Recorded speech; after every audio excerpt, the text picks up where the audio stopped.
Hey everybody, it's Sam here. Once again, we did this last year, and we're here to do it again. Survivor Wisconsin Season 12, Edgic is returning. And today, we're starting with some cast first impressions. I hope you guys are excited as I am. We've got a very strong cast, just like last season, to go over for 12 Ripple Effect. Let's just get into it. So, we're going to go tribe by tribe. First tribe we're going to touch on is the white tribe, Willa Vula. And oh boy, we're starting with a strong contestant to start with. We have Rachel. Now, Rachel is 36 in suicide prevention, and guess what? She does improv. This is a win. Sorry, I will say I have met Rachel before. Great. And we've talked. I mean, look, I did college improv. That's something that we've connected on, and I think it's great. And something to note about an improviser is that improvisers, for some reason, and I'm not just saying this because I did well, but improvisers are very good at Survivor for some reason. I mean, look, Rachel's won an LRG before. She is here to mean business. She said it herself. She plays to win, and she wants to challenge herself, and is prepared to be ruthless. Rachel is coming into this game as a strong contender at the start.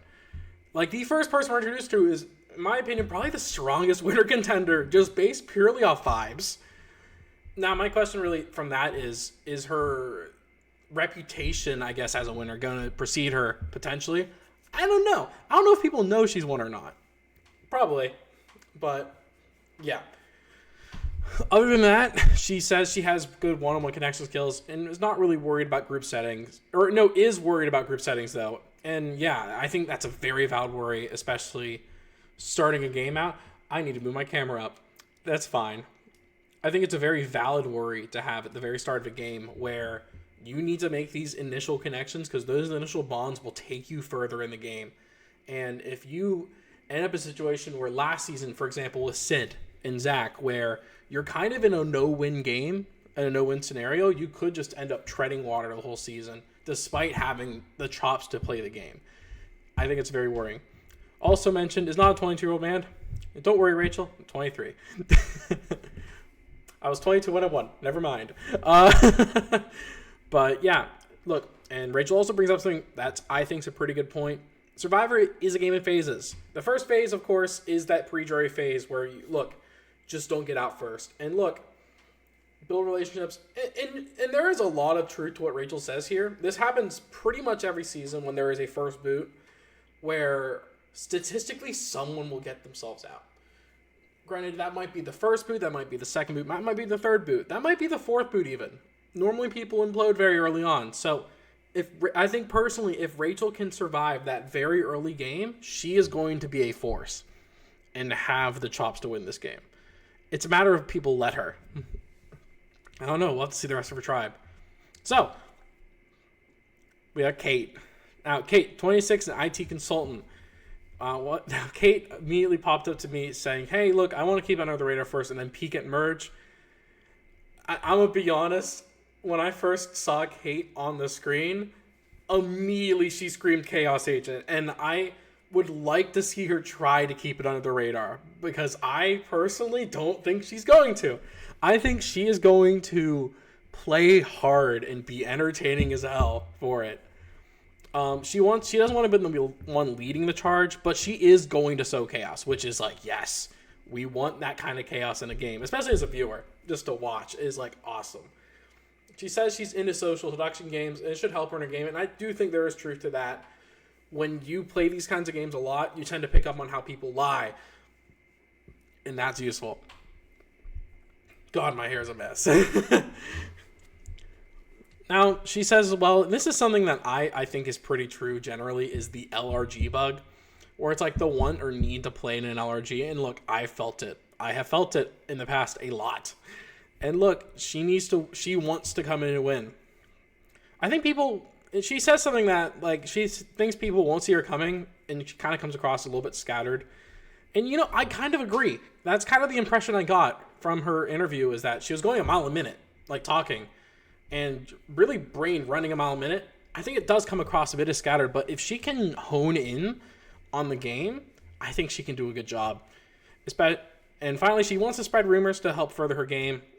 Can helpful, but truthfully, rumors are good to spread it sometimes, but more often than not, you come back and bite you in the ass. So we're going to see if Kate can spread rumors without it kicking her in the butt by the end of the game. Let's see it. Next up, we're going to go to Grant. Now, Grant has a pretty short introduction. So he is 24. He's a theater teacher, actor, and director. Lots of different roles, but all of them related to theater in some way. Now, Grant does something here that scares me. It scares me a lot, which is the first thing he says is, I think this game will be a piece of cake. And that is Survivor Jinxing 101. I think Grant is probably going to be ready for a rude awakening when the game starts, especially if he thinks it's going to be easy, because it's not. It's really not. His strategy is to play it down and then reveal he knows more. I think that's generally a strategy most people have, and we'll see if he can do it. He does look pretty unassuming in his cast photo, I just got to point out. And yeah, look, I think expecting friends to be a big asset is obviously a good thing.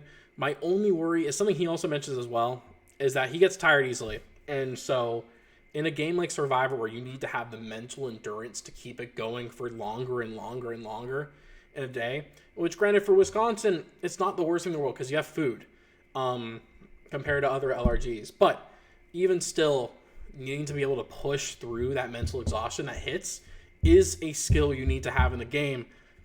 We'll see if Grant can do that, because he says, look, I'm tired easily. And hopefully his own tiredness doesn't catch up with him. But let's see it. Next up, we are going to move on to Cyrus. Cyrus is 23, medical student. First thing he says is, hey, I'm friends with Bar. Bar told me about this game. Bar said I should apply. And you know what? Good on you, Cyrus. And good on you, Bar, for bringing more people. Cyrus now also says he wants to prove his online game skills, which he says he's played for about 10, 11 years, and how they can translate to the in-person game. So as someone else who's done something not similar, done the exact same thing, there is a very large disconnect in online game versus in-person game, and that is the real face-to-face connections you have. Will Cyrus realize that? That is the question I'm really asking, is that will he kind of pick up on the difference between playing an online game and an in-person game? I'll say right now as well, something that's very different in the online versus the in-person game is the social game. I think the strategy is about the same and challenges are very different. I think something underrated is that the social game in an online format is very different. I mean, look, when I've done online orgs and stuff, the first couple votes normally end up being people who just really haven't talked, and that is an easy target. But when you're doing an LRG, you do not have that luxury. You need to connect instantly with everyone around you. And more so in LRGs, or not LRGs, in orgs, online games, the volume of how much you're talking really has an impact. But in LRGs, it does have a little bit of an impact, but it's the tone and how you do it that really matters. I'm curious to see how Cyrus adapts this.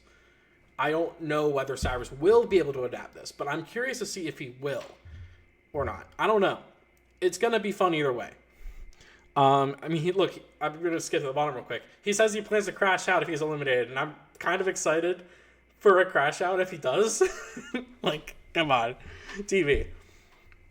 The other thing that kind of stood out for him is that he said he thinks he'll be awful in challenges, and he kind of wants to sit out or be less involved. And that scares me a bit. I think that kind of tells me that Cyrus isn't afraid to, for one, it tells me Cyrus isn't afraid to recognize his weaknesses, but I think it's also a bit of a red flag, for me at least, to see in a game where you really need to have like a strong tribe to start, especially with the 3-tribe season where there's no really place to hide. If he does think he's bad, I think he needs to be less involved, but if he's kind of putting forward this vibe of, I'm not good at challenges, I just want to stop and not try, that could spell disaster come to a tribal council.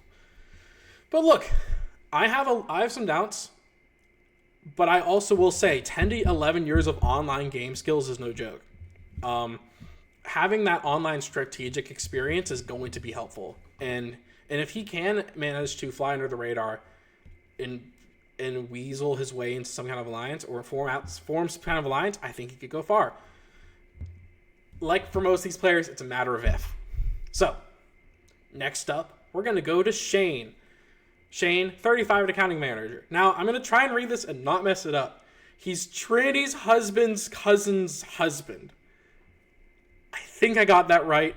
Correct me if I'm wrong, please. It's hard to remember. And look, he's self-proclaimed, and you know what? I kind of agree with him. Idol Identifier's biggest fan. I kind of agree with him, other than my dad. But, yeah, he has been a big fan. I've been seeing him in the chat throughout the season. Kind of been supportive of pretty much everything. Now, for Shane, it's his first time doing it, so he kind of recognizes that he doesn't really know what he's going to be, his strengths and weaknesses are in it.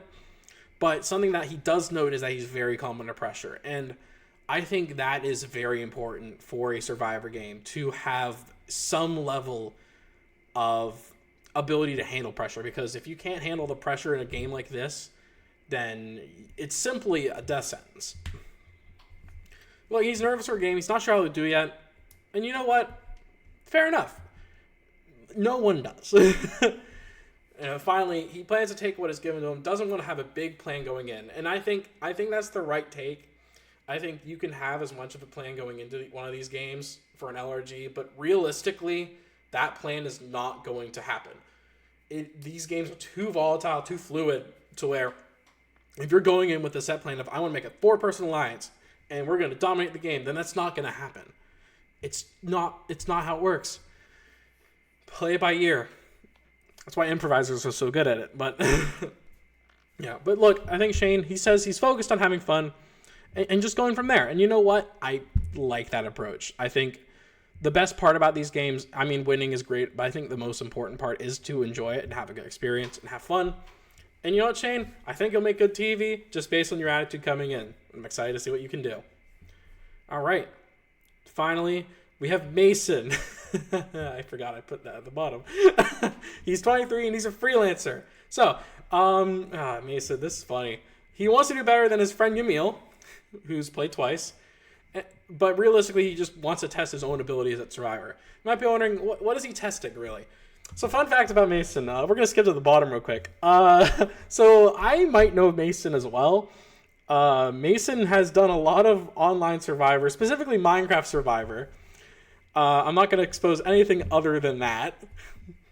But let me put it this way. Mason has played in one of my game shows, and that was all the way back in like 2019, which is crazy to say, like 7 years ago.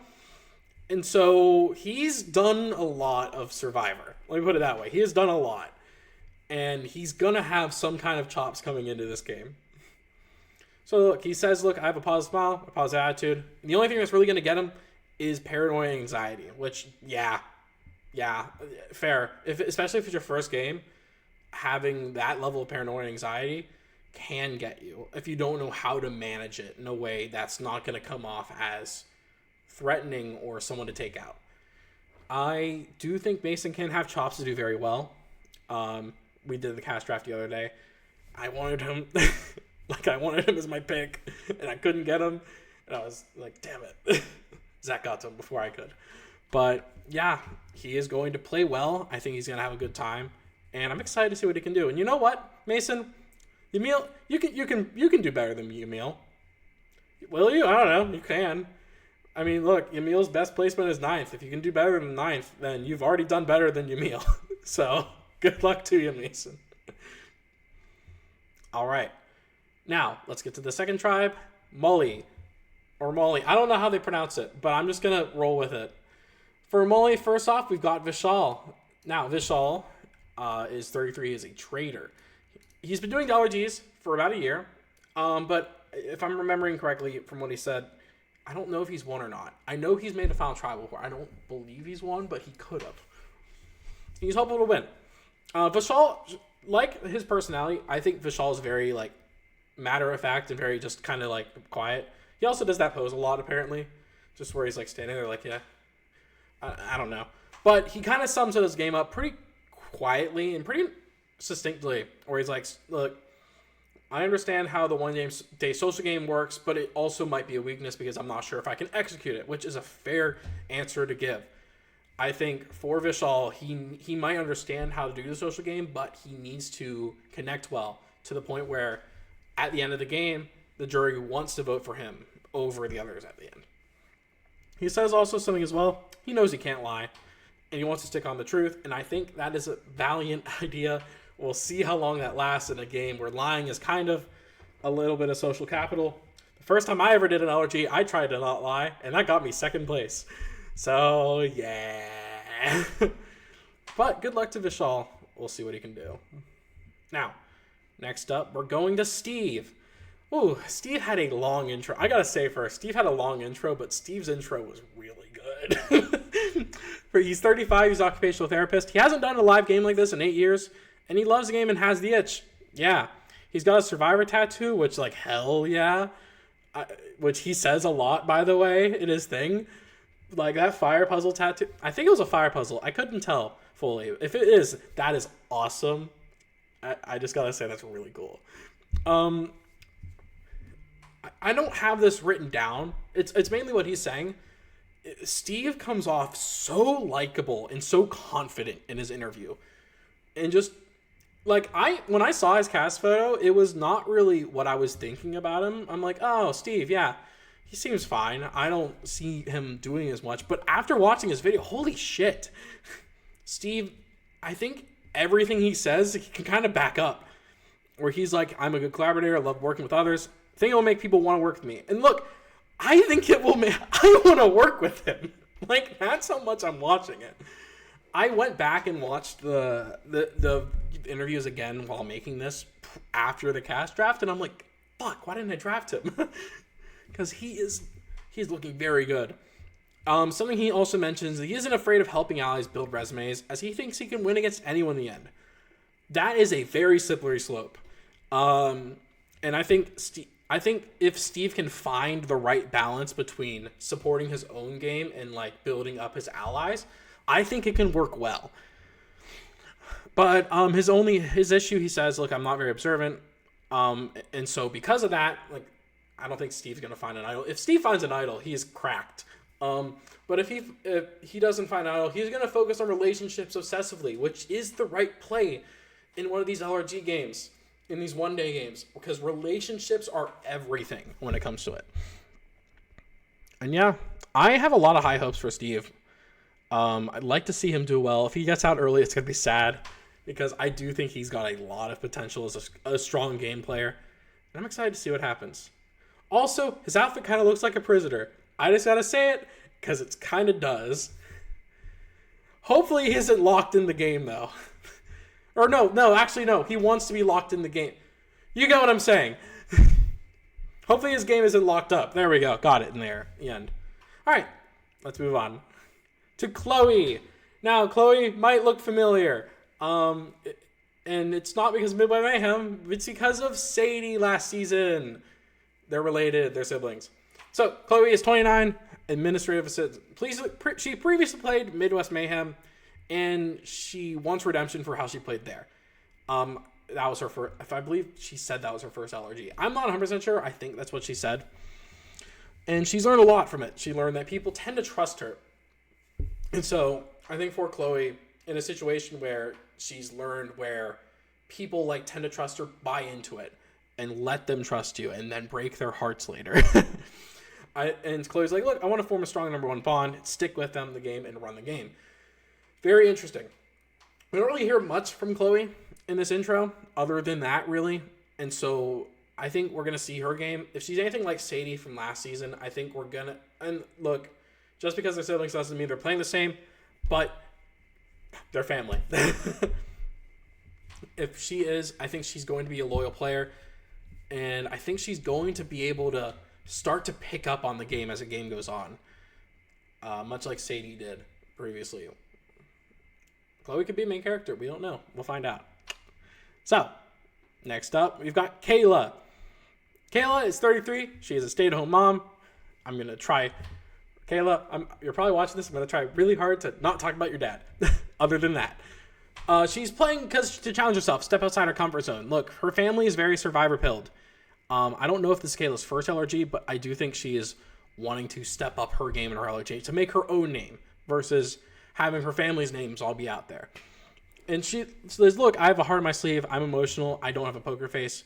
And as much of a weakness as that can be, I think it's also a bit of a strength at times, especially if you are showing emotion to other players, because players will react to emotion. And so if you can kind of control where your emotion is going, that could be a deadly asset in the game. And finally, she says she hopes to build a strong alliance and she's willing to be fluid. I'm excited to see what Kayla can bring to the table this season. So, yeah.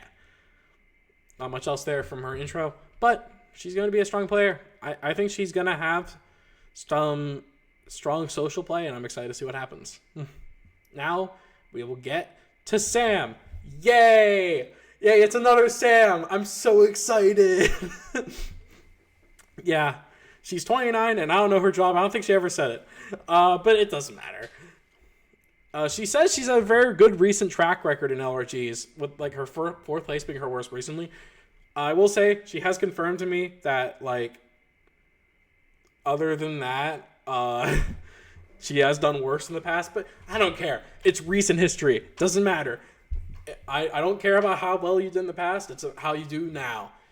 And when watching Sam's video, there was kind of like a moment during it where I kind of had a feeling like, well, for one, the background was really funny. But two, to where Sam is showing some things that winners of these games tend to do, which is an awareness of a self-awareness of how you are perceived in the game.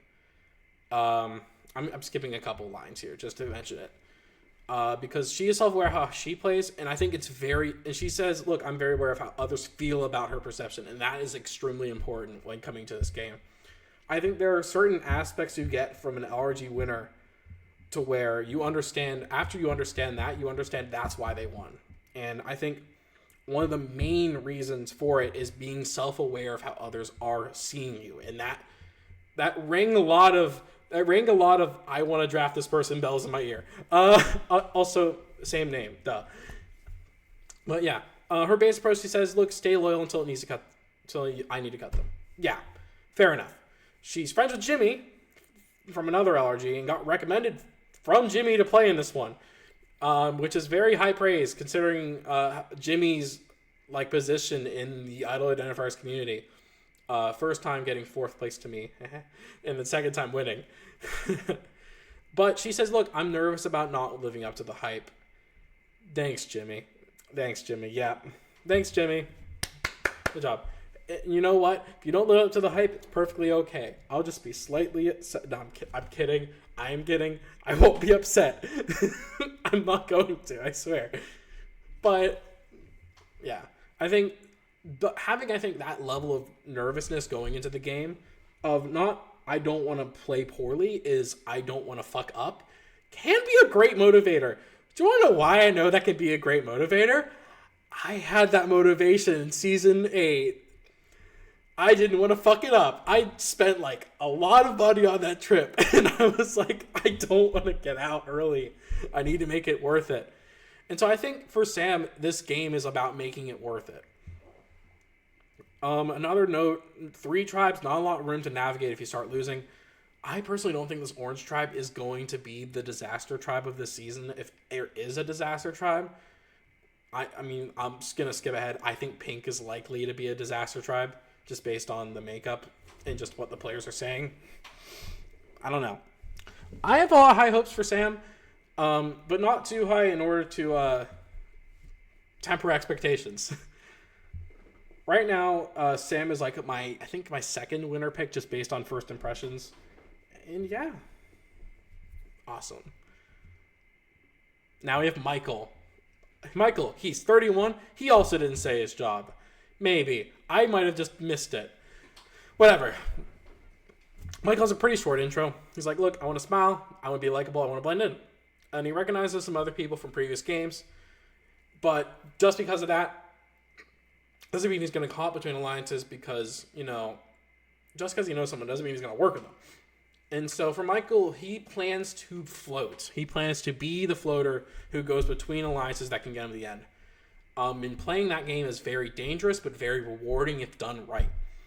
Michael's either going to get targeted for flipping around too much, or he is going to put himself in a spot where everyone likes him enough to keep him, and we'll see what he can do. Now, I think we're going to the pink trap now, right? Yeah, Damu Damu, Bartley. Oh my god, Bartley, holy shit. What a character. I gotta admit, the short shorts, I was not expecting the short shorts. I saw this cast photo maybe a few days, or not a few days, like maybe a day before the Meet the Contestant. Like, oh, hey, Bartley. Hey, what's up? Did not expect those short shorts, but I digress. Pretty fun surprise. He's 39, he's a fundraiser, and he's extremely competitive. Bartley's like, hey, I play a lot of competitive kickball, and you know what, Bartley? Hell yeah, I love kickball. I was in the kickball club in my high school and actually played competitive kickball in state for a bit. Like intramural though, not anything bigger than that. Is there a national kickball league? I don't know. Who cares? But he's also like, look, I'm challenged by the social aspect. I think for Bartley, he's presenting himself as an extremely physical base player. And that is interesting. I'll say that it's interesting because you do need physicality, social ability, and strategic ability to succeed in this game. And so for Bartley, I think he might be underselling his social play and underselling his like strategic play because he comes off very likable in his interview. And I think that's already a big step into social. He says he's a Gemini, he's prone to mischief. We'll see. I think he'll get into some mischief. I think Bartley, for me, the vibe I got from Bartley is that he's going to probably start out a little bit chill, a little bit more focused, but at a certain point, he's either going to, A, get bored, or B, feel like he has to do something and make some kind of move, and that's going to cause some drama. It could screw him. I don't know. But, look, I think he says to himself, I intend to come in goofy, and I intend to have fun and enjoy myself. And that is the right mindset to come in. I'm excited to see Bartley play. Excited to see him be goofy. Excited to see him, I don't know, blow up his game later. We'll find out. Woo! Next up, we've got Megan. Megan, she's 30, a bartender, and she's been in the allergy community through her husband, Alec, and has caught the bug of play. Now, I have met Megan just through Survivor Wisconsin events, and yeah, she says her strength is her ability to connect and persuade others. From talking to her, yeah, I'd agree with that. I think she's very good at being able to connect, and I think persuasion is a part of that. And having some kind of scrappy sales background can be helpful in Survivor, especially with connecting quickly, because you don't have much time to connect. You have maybe like 15 minutes, and then bang, tribal. The one thing about her, though, she says, look, I'm a major planner. I need to live in the moment. And like I said, Survivor is a game you can't really plan for. You have to improvise. And so coming in with like 20 plans, you're not going to be able to use... You might be able to use one a little bit, but that might not be the ideal move. So for Megan, it's going to be a game of learning to plan in the moment and learning to advance her game in the moment. And I think Megan says she's worried about Alex's prior success giving her a threat level. I'm going to be honest, I don't think it will. I think if it does, it's kind of bullshit. Last season, we didn't really see that come into play for Trinity with Dan's previous success. And so I don't think that's going to translate. Just because you're together doesn't mean that it's like you're automatically a threat. And so I don't think that should be a worry. I think it would suck if that was a reason why she got out. Well, yeah. And she wants her game to be one she can be proud of. Yeah. And wants to play to the fullest, having some fun along the way. I'm very excited. I think Megan's going to try and make some moves this season for sure. I don't think she's going to be stuck in this loop of just kind of being in the game and pushing herself forward. I think she's going to shake shit up at some point. And I'm excited to see it happen. Next up, we're going to go to Ellie, who's 28 and she's a college baker. And she says, look, I'm a self-proclaimed adrenaline junkie. And so playing a game like Survivor definitely kind of fills that. Not like skydiving or something like that, but like it fills that. And so she's like, hey, I've done one previously. This time around, I want to play the game with way more authenticity and my own instincts rather than being so heavily driven by strategy. And I think it's helpful. I do think you still need some strategy, but like cutting back on a pure gamebot game is probably good. She says, look, I'm stronger than it looks. And you know what? Fair enough. I agree. And finally, she says that she feels comfort having other players from Wisconsin and will make it easier to connect. For me, Allie's kind of still a question mark. I didn't really gain much from her interview just on how Allie the player is going to be versus Allie the person. And it's going to be a lot of fun to see what Allie can bring to the table. And so, yeah. Next up, we've got Matthew. Matthew's 21. He's a college student, and it's his first LRG, and he wants to play fluid. So Matthew says he thinks he'll connect to others well and be able to drive moves. And his physical game is a weakness, except for puzzles. And he thinks maybe his physical could be a liability. Now, before I move on, that already kind of sparks a little bit of red flag for me. Again, to where he thinks he could be a liability, which self-fulfilling prophecy could end up being a liability. Who knows? But I think Matthew kind of has a little bit of game knowledge in himself because he brings up threat level management, which isn't something people tend to bring up early on into playing these games, where he's a little bit worried about threat level management. And I think being aware of that is the first step to playing a good game. He would rather be first boot than second place. So, rather be a Joey than a Nolan. Yeah, I think it's fair enough to be in a position where you're like, look, I'd rather not waste my time and lose. I do think it is better to be second place just because you get the experience and you get to learn better. And look, he says something else at the end that, I'm not going to lie, scares me here for his longevity a lot. Once he said he wants to leave his mark, I want to be the one throwing out names early. Because if I'm not throwing out names, my name could be out there. And for Matthew's sake, I am terrified of that comment. That kind of comment, makes me think Matthew might flame out extremely quickly into the game. Especially if he is the first one throwing out names.